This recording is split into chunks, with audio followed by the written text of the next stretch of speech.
My husband made me coffee, but its aroma was very strange. A special drink for you, my dear, he told me with a strange smile. But when he wasn't looking, I swapped the cup with my sister-in-laws, who had humiliated me for years, and 30 minutes later, it wasn't the dizziness, or the high-pitched ringing in her ears, or even that sensation of floating outside her body that alarmed Isadora. It was the smell of the coffee. She had barely brought the cup to her lips when something in her stomach contracted violently. That smell, supposedly familiar, that blend of roasted with a slight sweetness, now had a sour note, like hot metal. By instinct, she pulled the cup away and set it on the table, but said nothing. Raphael, her husband, watched her with a calm smile from the kitchen, stirring his own coffee as if he didn't notice the sudden tension that had taken over the room. "You don't like it, ISA?"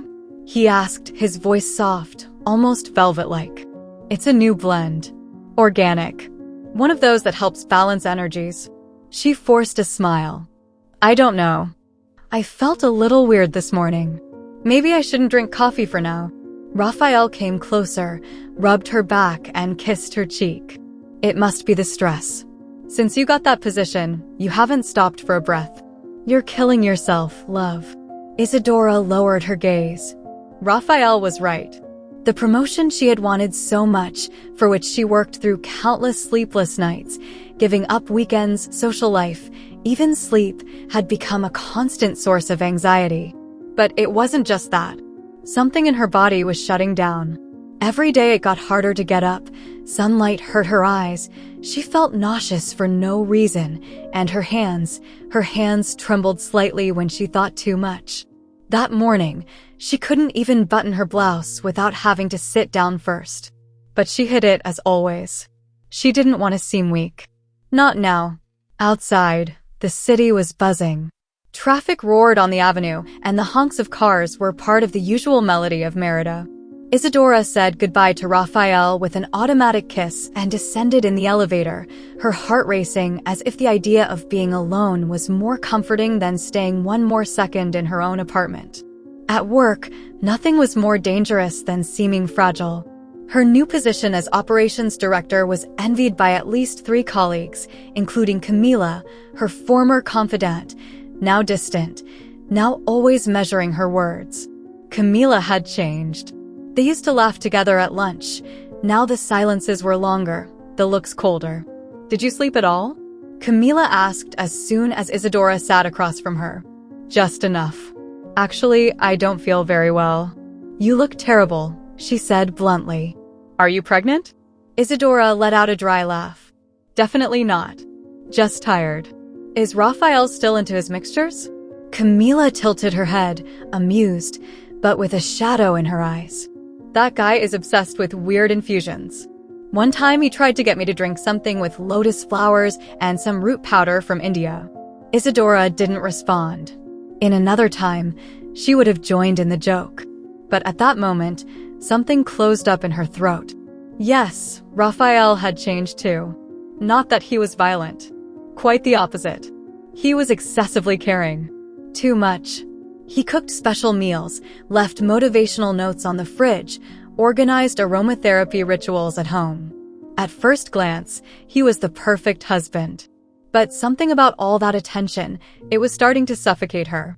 At lunchtime, she didn't go for lunch.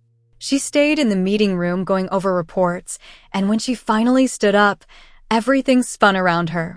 She barely made it to the bathroom. She looked at herself in the mirror. Pale, with dark circles.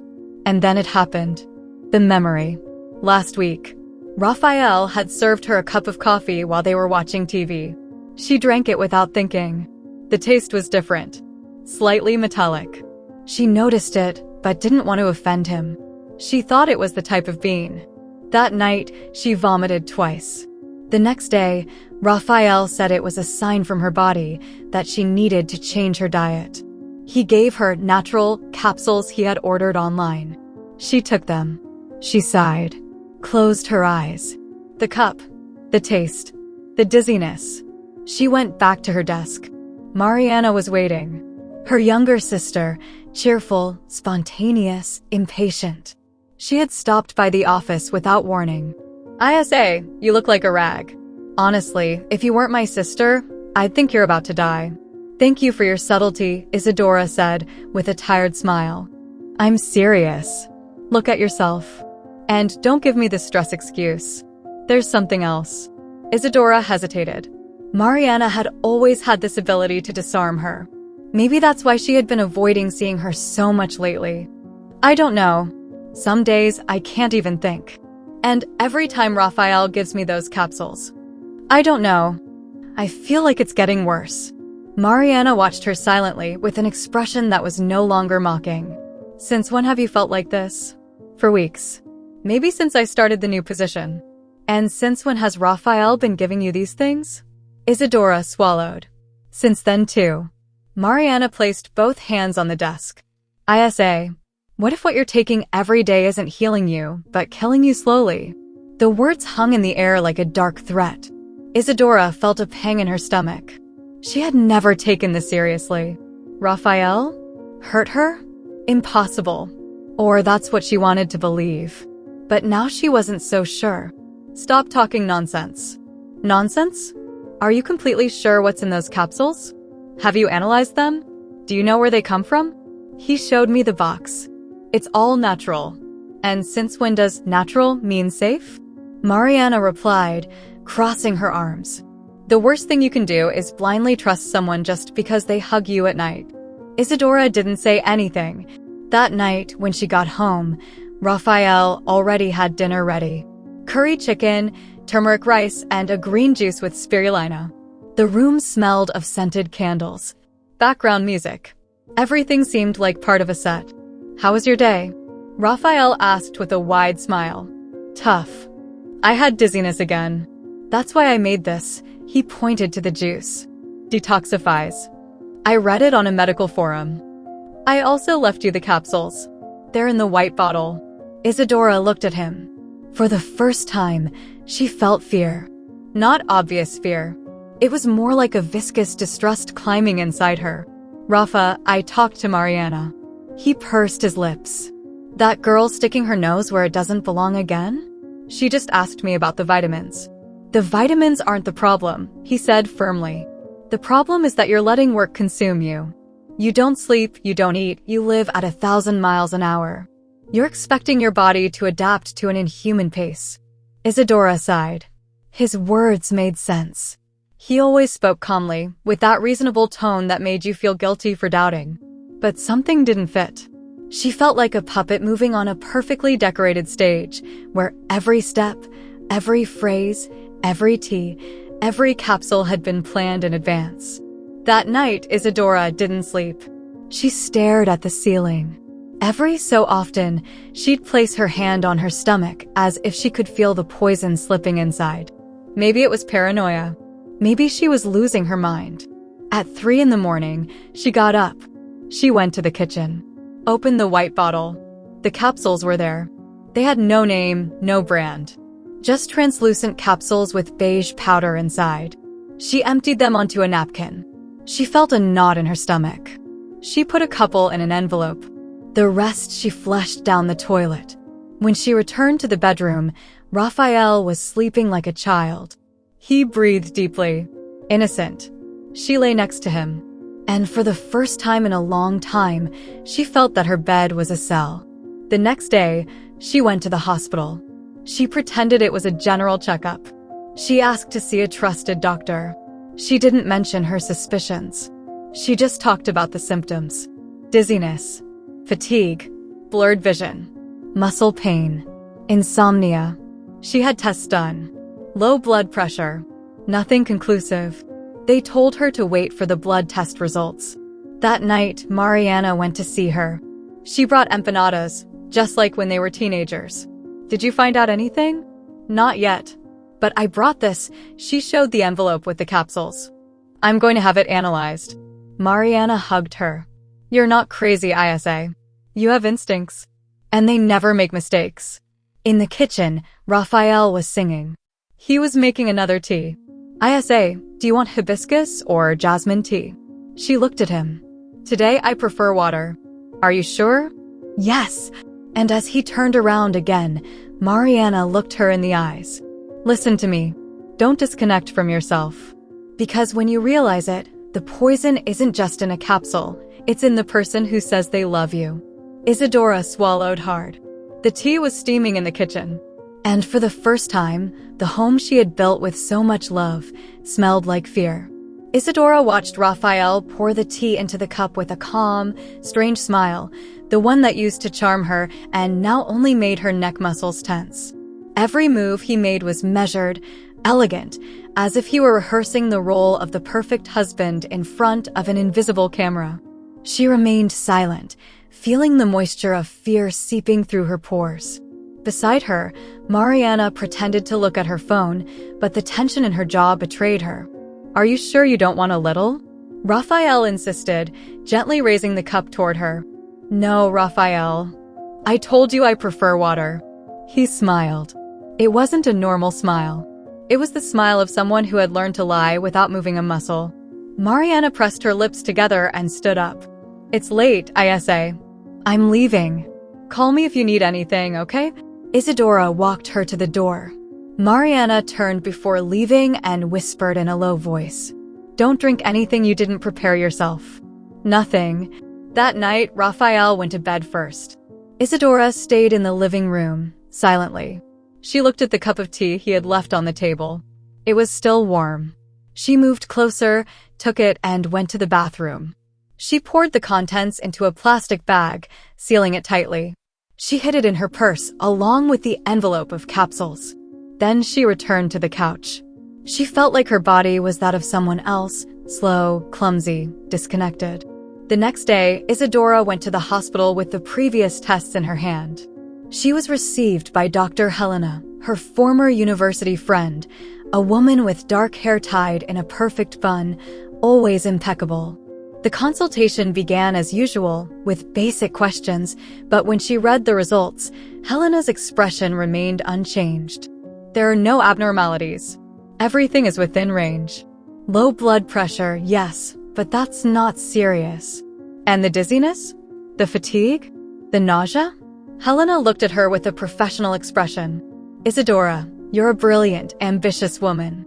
You've come far, and it comes at a price. Your body is asking for a break. This is stress, exhaustion. There are no toxins, no infections. You're healthy, but you're not well. Isadora felt a mix of relief and frustration. How could the symptoms be real and the results empty? Helena patted her arm. Take a few days off. Disconnect.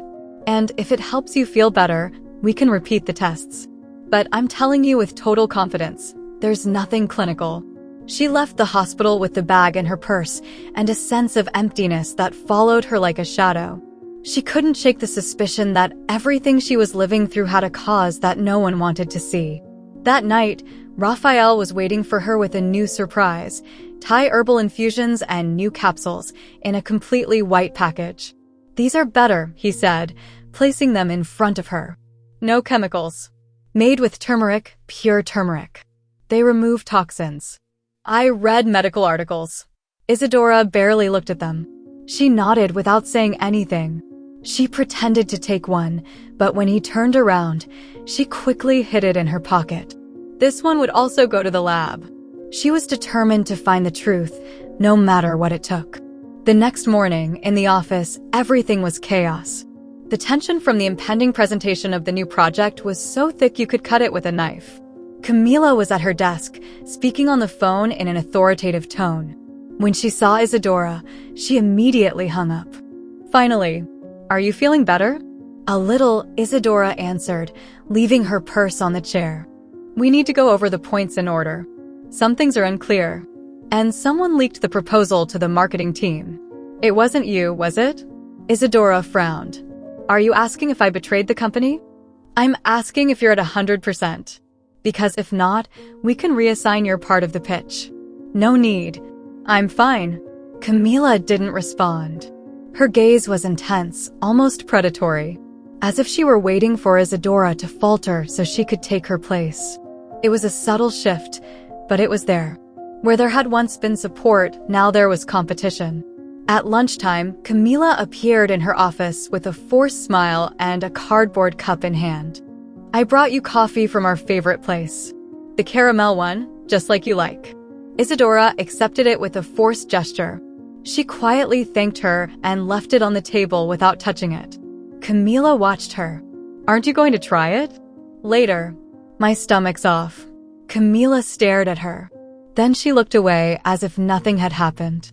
A little later, when Isadora reached for a document, her arm accidentally bumped the cup. The coffee spilled on the carpet and some splashed on her leg. "Isadora, what's wrong with you?" Camila exploded. "You're an idiot." The office fell silent. The word bounced off the walls. Isadora looked at her, stunned. She had never heard Camila raise her voice like that. "Never. It was an accident," she murmured. Camila took a deep breath and put her hand to her forehead. "Sorry, I don't know what happened. I'm nervous about the presentation." "I shouldn't have said that." Isadora didn't respond. She lowered her gaze and grabbed a napkin to dry herself off. Later, when Camila left, she went into the hallway to find the cleaning lady. "Excuse me, I need you not to throw away that cup. Can you leave it to the side? I need to check it." The woman, confused, obeyed. Isadora put the cup into a sealed bag she had in her purse. That night, she already had 3 samples: capsules, infusion, and coffee. The plan was in motion. When she got home, Raphael was waiting for her in the kitchen. He had a new box of supplements in his hand. This time with Portuguese labels, but with such generic typography it looked like a disguise. "What's that?" "An adaptogenic mix. Ginseng, maca, and a little ashwagandha. It promotes mental clarity." Isadora just nodded. "The same old thing. I made miso soup with ginger and chamomile tea with cardamom. Do you want me to read you an article I found on how stress can affect vision?" "Raphael, I'm tired." "It's for your own good, babe. You don't realize it, but your body is asking for help. And you're the only one who can give it to me?" The question landed like a stone. Raphael squinted his eyes. "Why are you telling me this?" "I don't know," she replied. "Sometimes I feel like you do too much for me, that you're too attentive. And I'm not sure if it's love or guilt." He looked at her, not blinking. "Guilt about what?" "About whatever is making me sick." There was a cold silence. Raphael turned, walked to the kitchen, and started washing the dishes. "Sometimes I wonder if you deserve everything I do for you." She didn't respond. She went to the bedroom, closed the door, and leaned her back against it. Her heart was pounding like it was trying to escape from something she still couldn't name. That night, she wrote to Mariana. She asked her to come with her to the lab. She needed answers. The next day, they arrived at the private toxicology center, a discreet place without flashy signs. The receptionist took the samples without asking any questions. Isadora paid in cash. They told them the results would be ready in 48 hours. Back in the car, Mariana glanced at her sideways. "What if everything comes back normal? Then I'll know I'm crazy. Or someone is covering something up." "Are you sure you trust your doctor?" "She was my friend in college." "That doesn't answer my question." Isadora sighed. No, she didn't trust anyone anymore. At the office, Camila acted as if nothing had happened. She even offered another coffee. Isadora declined. "I'm doing a detox," she said. Camila raised an eyebrow. "Since when?" "Since I started realizing who does good for me and who doesn't." The phrase hung in the air like a tight wire. Camila smiled. "I'm glad you're thinking about your health." The next day was the presentation. The room was full. Executives, partners, directors. Isadora prepared herself, even though she could barely stand. Mariana had insisted she shouldn't go, but she needed to show strength. Or at least appear strong. She walked up to the stage. Started speaking. First slide. Introduction. Second slide. Key argument. Suddenly, sweat ran down her back. The letters on the screen warped. The lights became too bright. She saw Camila sitting in the front row, watching her with arms crossed. And then it happened. A buzzing, a wave of heat, a sharp thud of emptiness in her head. Everything went black. The last image recorded in her mind was Camila, motionless, with a faint smile on her lips. She didn't even stand up. She just looked at her. Then, darkness. An hour later, the sound of a machine monitoring her pulse with rhythmic beeps was the first thing Isadora heard before opening her eyes. The smell of disinfectant was intense, like the air had been filtered by chemicals. The white hospital light cut through the darkness of her vision like a blade, and for a moment she couldn't tell whether it was day or night. Her entire body felt as heavy as lead. She tried to move her fingers. They responded awkwardly, as if they were scared. "ISA. ISA, can you hear me?" Raphael's voice came like a whisper, soaked with anxiety. He was next to her bed, eyes glassy, holding her hand tightly. He looked at her with a mix of panic and relief, as if he had just saved her from something terrible, or as if he were watching over her. "You're here," he said. "Thank God." Isadora tried to speak, but her tongue was dry, stuck to the roof of her mouth. She felt the needle of the 4 in her left arm, the pressure of the automatic blood pressure cuff on her right, a plastic tube brushing against her skin at the neck. She closed her eyes again. Suddenly, she remembered the exact moment when everything went black. The room full of executives, the sweat sliding down her back, the blurry vision, Camila's expressionless face in the front row. She hadn't moved. She hadn't done anything. She just looked at her. The door to the room opened and Helena appeared with a folder in her hand. Her expression was serene, too serene. A measured calmness, almost rehearsed. "Isadora, what a relief to see you awake. We had to stabilize you. Your blood pressure dropped drastically. You're dehydrated and exhausted. What happened to you is a clear case of stress-induced collapse." Isadora watched her in silence. There was something new in the way she spoke. She used to know her as a friend, a colleague with whom she shared laughs in the university hallways. Now, she looked at her like a distant figure in a white coat, with a professional smile that didn't reach her eyes. "And the tests?" she asked with effort. Helena looked down. "Everything is fine. No signs of poisoning, no neurological changes. No traces of toxins." Isadora felt her stomach tighten. "So, am I crazy?" Helena sat on the edge of the bed. "You're not crazy, but your body has been under pressure for months. The promotion, the demands, the sleepless nights. The body defends itself however it can. This was its way of screaming stop." Raphael gently stroked his wife's arm. "I told you, ISA. You've been giving it all. Now it's time to stop. You're going to recover. We'll do it together." She closed her eyes.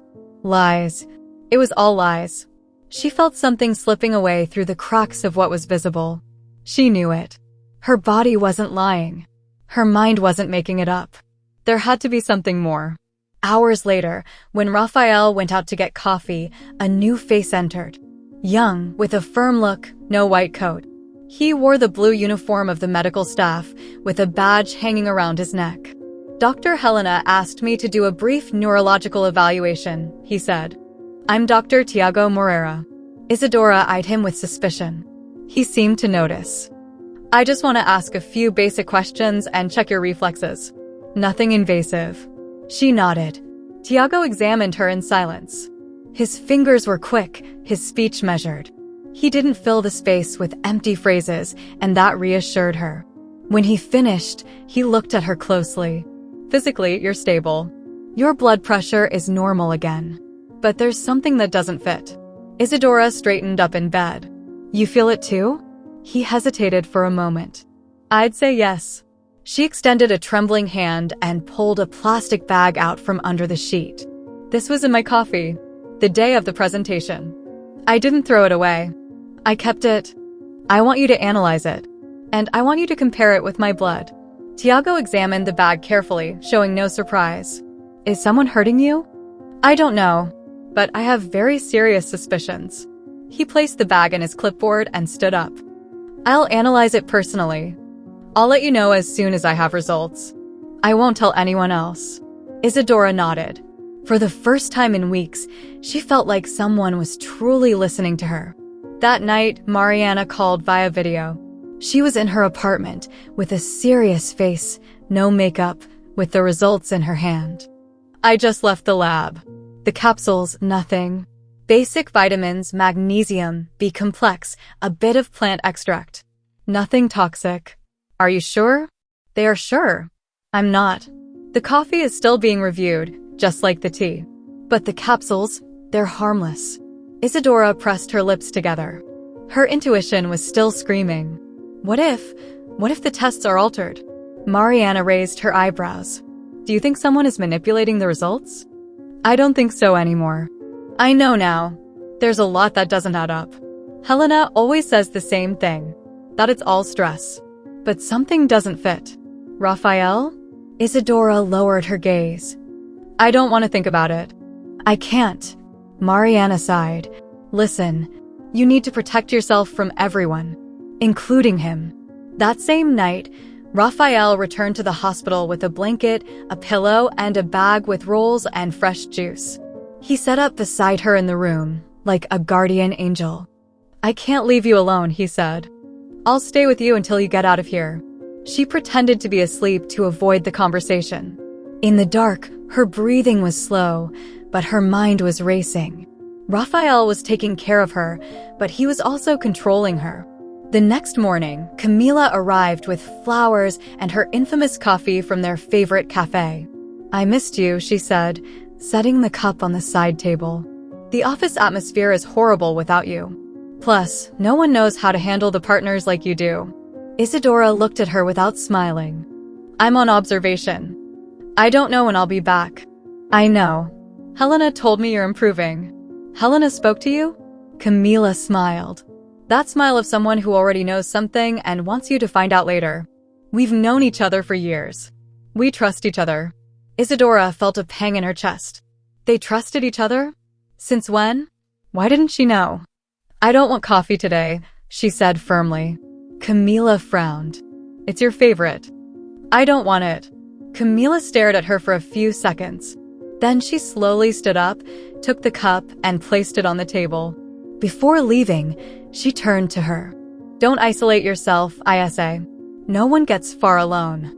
When she left, Isadora took the still warm cup, placed it in a new bag, and hid it in her purse. A few minutes later, Tiago entered with a folder. I have something for you. Isadora sat up with effort. What did you find?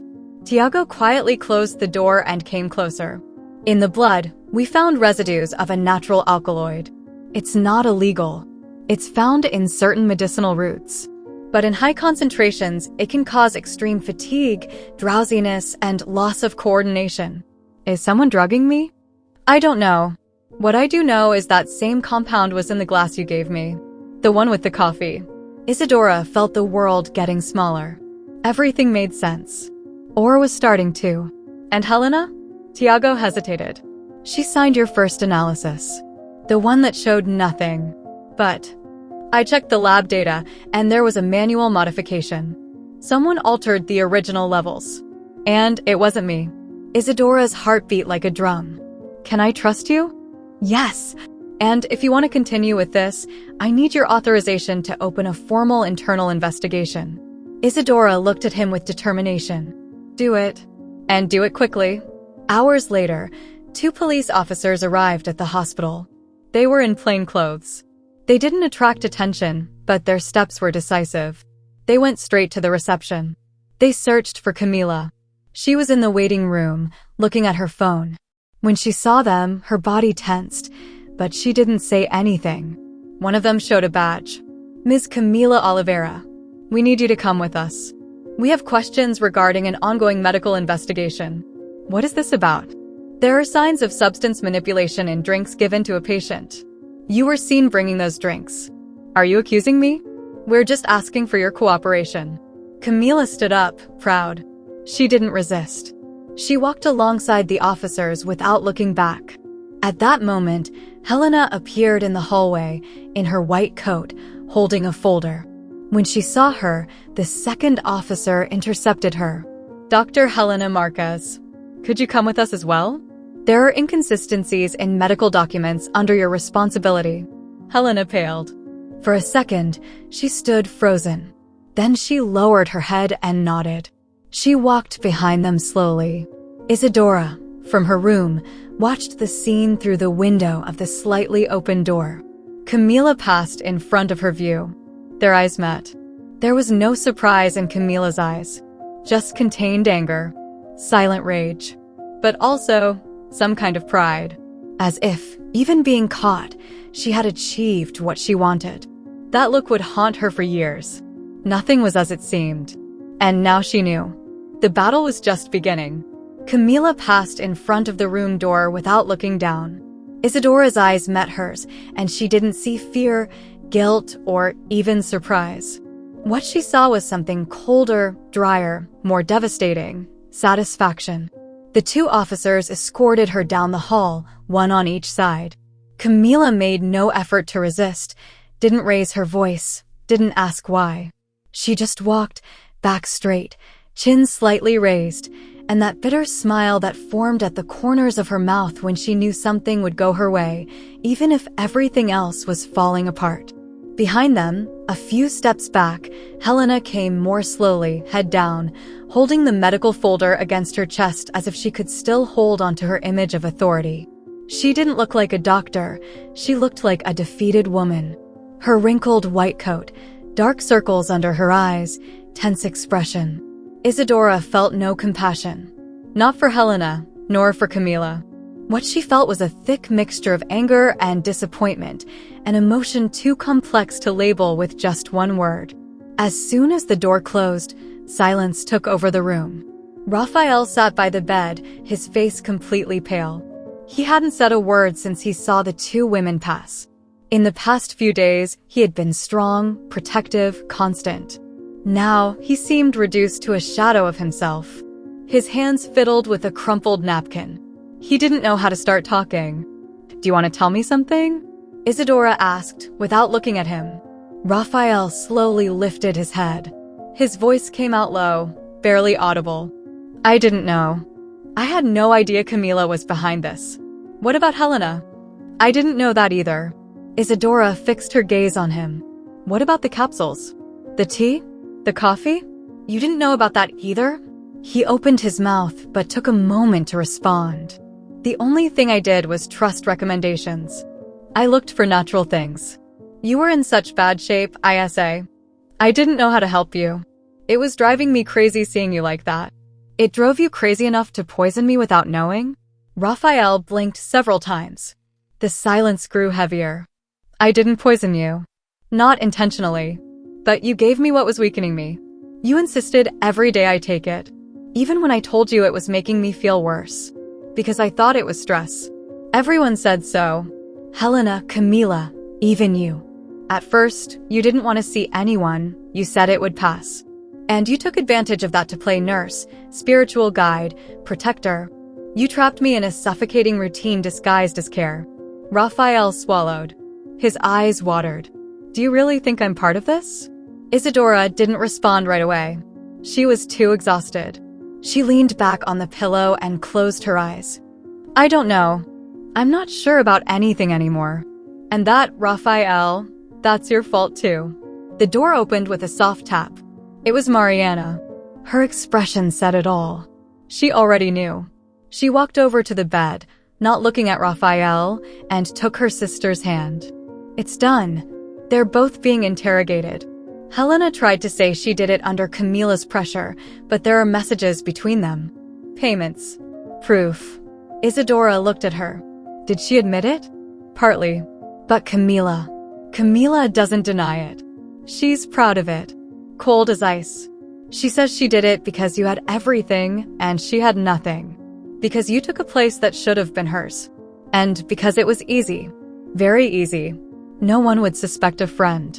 Raphael got up from the chair as if his feet were on fire. "I can't stay here. I'm going to get some coffee." Mariana followed him with her eyes until he left through the door. Then she turned to Isadora. "Do you trust him?" "Not completely." "And do you plan on staying with him?" "I don't know." Mariana took a deep breath. She grabbed a chair and sat down. Camila said something else. "What?" "When the police were taking her out of the hospital, she turned toward you, even though you didn't see her. And she said, 'The only thing I regret is that it worked.'" Isadora felt a pang in her stomach. That sentence was both a confession and a provocation. A blow and a caress to the ego. Yes, the plan worked. She was weakening. Her mind was clouding. They were dragging her into the abyss unnoticed, without anyone stopping them. And worst of all, she had been alone the entire time. Hours later, Dr. Tiago entered with a folder in his hands. He closed the door behind him and walked straight to the bed. Everything is confirmed. Traces of the compound in your blood, in the coffee, in the capsules.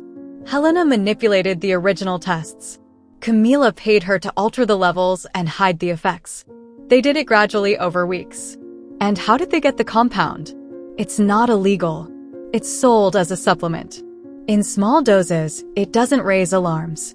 But over time, it deteriorates basic functions. It confuses the diagnosis. It blends with stress symptoms. It was the perfect cocktail to make you seem incapable without raising suspicions. They wanted my position. They wanted your life. Because that's what you built, a life they couldn't reach. Isadora turned her gaze away. What's going to happen to them? Camila will be prosecuted for attempted poisoning and conspiracy.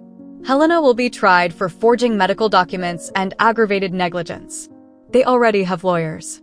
What about Raphael? Tiago hesitated. There's no evidence of his involvement. No payments, no compromising messages. It's just your perception left. My perception doesn't even trust the reflection in the mirror anymore. Tiago sat at the foot of the bed. His tone changed. Isadora, this won't be erased with a trial. You'll have to rebuild yourself. And no one can do that for you. Not your sister, not your husband, not even me. She looked at him.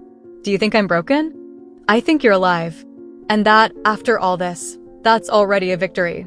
That night, Isadora asked for no visitors. Not Raphael. Not Mariana. She needed space. She stayed alone in the room, with the window slightly open and the distant murmur of the hospital floating in the air. In her mind, the pieces were coming together again, but they no longer formed the same picture. The betrayal had a face. It had a voice. It smelled like expensive coffee and the smile of a friend. She remembered a conversation she had with Camila months ago. They were in the building's cafeteria, laughing about a poorly done presentation by a new employee. Back then, Camila had looked at her with admiration. You always land on your feet. No matter what happens. Isadora had replied without thinking. It's not magic. It's that I know when to jump. That phrase now sounded different. Had she jumped in time? Or had they pushed her and she'd just been lucky enough to grab the edge? After 11, she heard a voice at the door. Can I come in? It was Raphael. He was carrying a bag with sweaters and a couple of books. He looked exhausted. She didn't respond, but didn't stop him either. He approached, set the things on the table, and stood there. I don't want you to think it was all fake. I don't think that. But I don't think it was completely real either. I love you, Isa. I've always loved you. What if love isn't enough? Raphael stepped closer. Then I'll take whatever you're willing to give me, even if it's distance. She lowered her gaze. For now, I need that. Distance. He nodded. He leaned down, kissed her forehead, and left. As she closed the door, Isadora felt a strange peace. It wasn't relief. It wasn't joy. It was clarity. In the silence, she thought about everything she had lost, but also what remained. Her body, her voice, her will.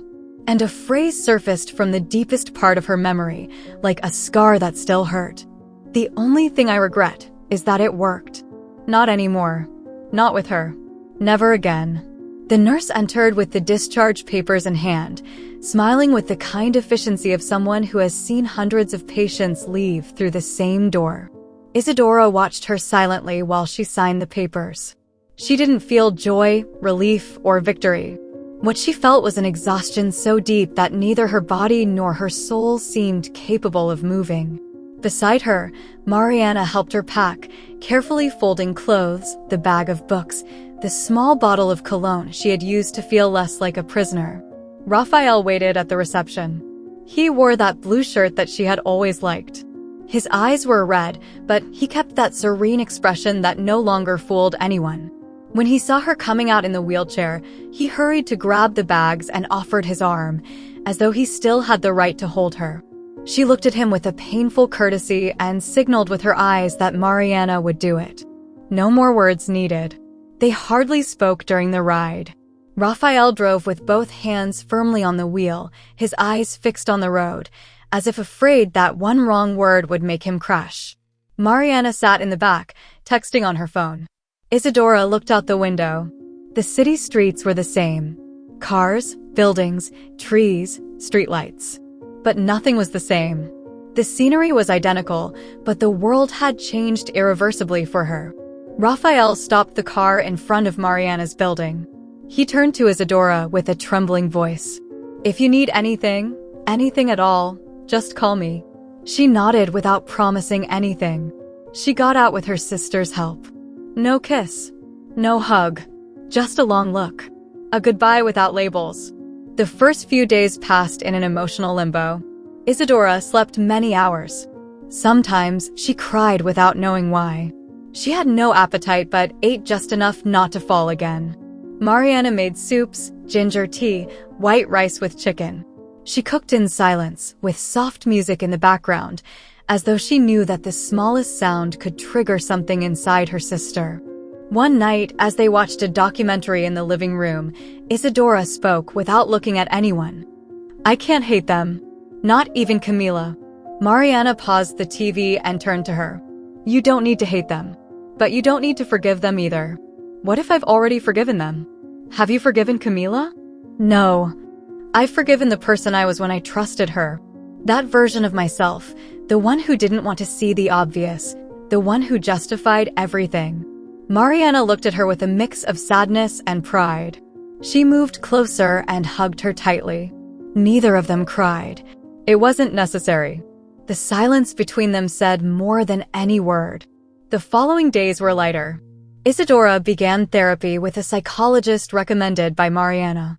At first, she spoke little. But over time, the sessions became sacred spaces.